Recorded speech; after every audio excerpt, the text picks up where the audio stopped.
శ్రవణరంధ్రములని సత్కథల్ పొగడంగలే సమానందంబులేనివాడు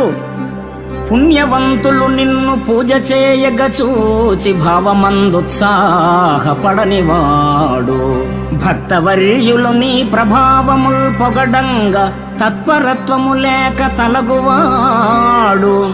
తన చిత్తమందు నీ ధ్యానమెన్నడు లేక కాలమంతయు వృధా గడుపువాడు వసుధలో నెల్ల వ్యర్థుండు వాడెయగును మరియు చెడుగాక ఎప్పుడు మమతనుంది భూషణ వికాస శ్రీధర్మపుర నివాస దుష్ట సంహార నరసింహ దురిత దూరా. ఓ భక్తి మానస భూషణ, నీ కథా సుధా